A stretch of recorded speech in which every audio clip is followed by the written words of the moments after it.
All right, internet. Trying something new here because editing my reviews feels pointless, anyways. Today I'm going to be reviewing Ant-Man and the Wasp, and yeah, I know it's been out for a while.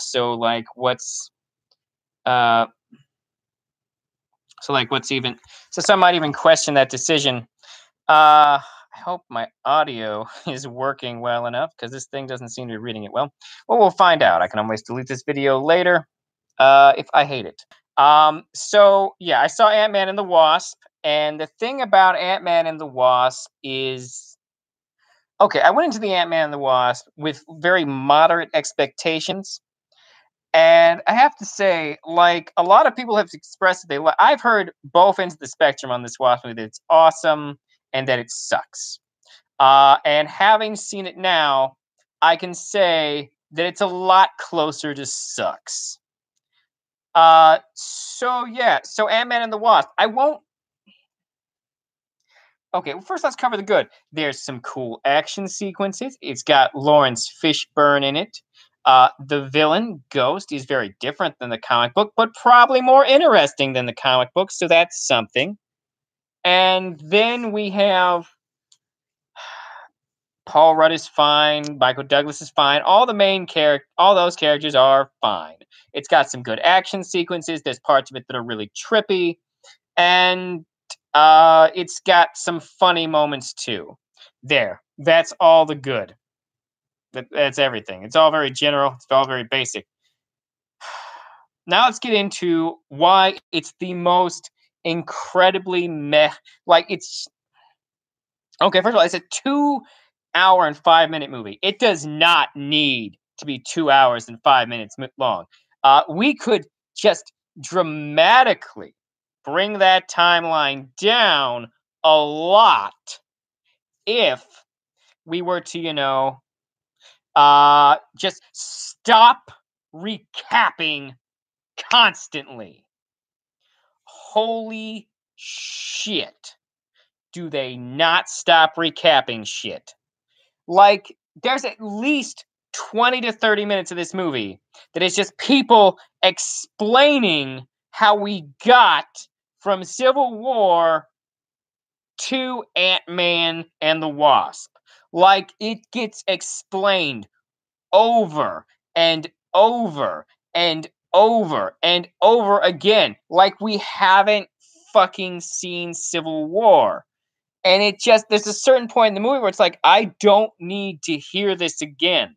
And what's even more kind of hilarious about that is like, they let everyone recap it before Michael Pena. So by the time we get to Michael Pena doing his shtick where he recaps things in a funny way, everything he's recapping has already been recapped by other people in probably less funny ways. So, yeah. That's a thing. And then like we don't need that recap so often, and it's unbearable.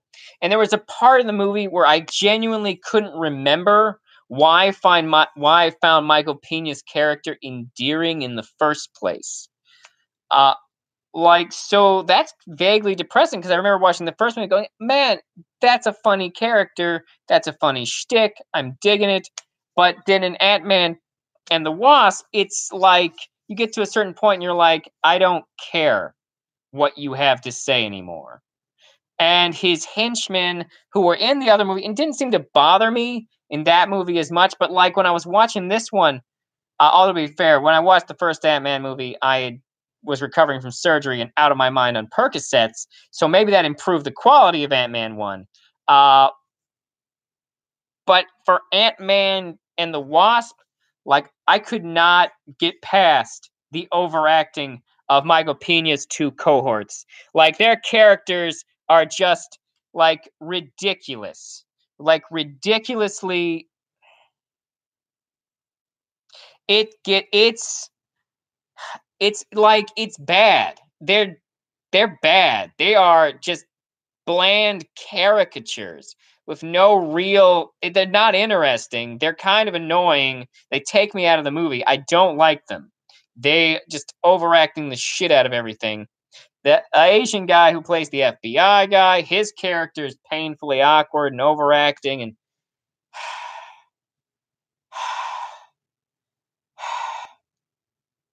there's a lot of overacting in it. Like the main, like Paul Rudd, Michael Douglas, and Evangeline Lilly, and Lawrence Fishburne, and the girl who plays Ghost. They all do a pretty good acting job, but everybody else, it's just like, God damn it. Even Walter Goggins, who I like Walter Goggins, but like Walter Goggins and his henchmen are painfully overacting. Like it just like, and Walter Goggins' character is literally just there so we can have a chase scene. Like, just painfully stupid. And it is kind of a painfully stupid movie. Like none of it really makes sense. There's just a lot of dialogue that doesn't matter. Um, it just it's hokey. The whole thing is hokey. It feels hokey from beginning to fucking end. All the way through. Like there's just hokey moment after hokey moment, and it's just like at a certain point you're just like, what the fuck am I even watching? God damn it, Marvel. Uh and like some of the best parts of the movie is the trippy stuff, and there's barely any of it. Like it happens like near the end of the movie, and there's like a few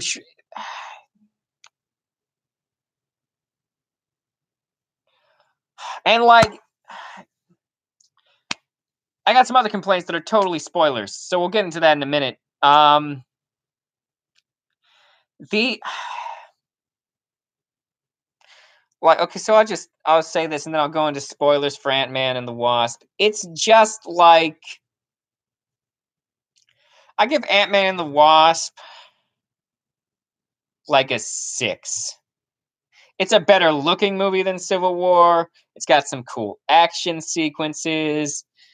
It's reasonably watchable, but it's dumb and it's long and it's so mediocre. No, it's a 5. I'm sorry. I'm taking it down to a 5. We're going down to a 5.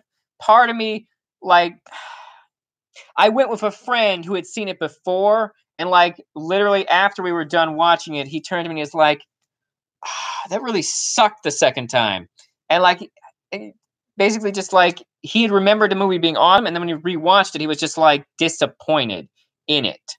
Because like that's the thing is there's so much dialogue that happens in this movie, and Scott is stupid. He's a stupid character. Like he makes choices that are bad. Like so bad you think he was in Jurassic Park. You think he was in Jurassic World, Fallen Kingdom. That's how poorly thought out his decisions are. Um, I could talk about that movie too, but which that movie's better. That movie's better than Ant-Man and the Wasp. So I'm gonna go into spoilers now. So 3, 2, 1, spoilers.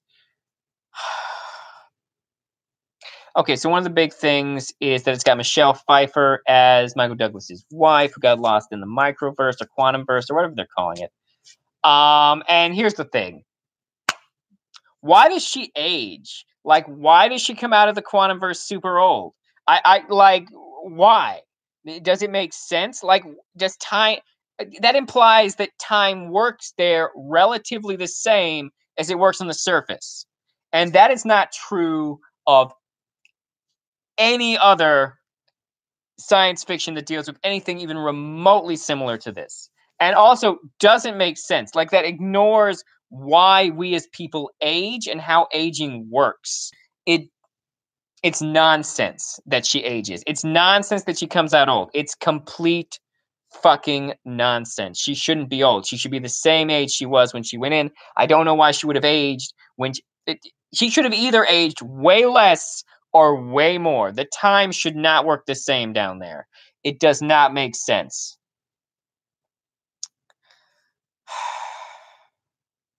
It just doesn't. I will give props to the changes they made to Ghost. Ghost is actually more interesting in this than Ghost is in the comics. Um, Ghost and Ant-Man have never fought in the comics. Fun fact. Well, at least that's a fun fact Instagram told me. I actually wasn't familiar with Ghost before I saw this. My friend who saw it with me actually filled me in more on Ghost. The best part about the movie is the after credit scene that ties into Infinity Wars. It's dope. It's an excellent use of the characters. It makes sense. It's like, that's fucking cool. The best part of the movie, the after credit scene. Not the second after credit scene, the first after credit scene. Don't bother with that second after credit scene. You can leave before that shows up. No one to see that ant playing drums again. It's fucking pointless. So, yeah. Ant-Man 2, Ant-Man and the Wasp is mediocre. It is the epitome of meh. It's just meh the whole way. It's just, it's not. Well,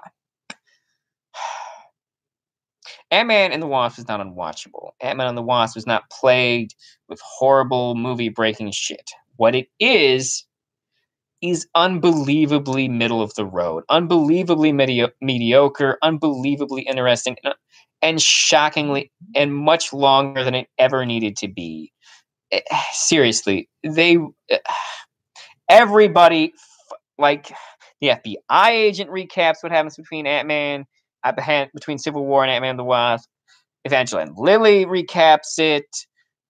Michael Pena recaps it. I'm pretty sure like two other people recap it. And like a couple of those people even recap it more than once. It's like, we saw those movies. And you only have to recap a thing once. Only once. Yeah. So that's all my thoughts on that. Give it a 5. Okay. Like, subscribe, comment, all that shit.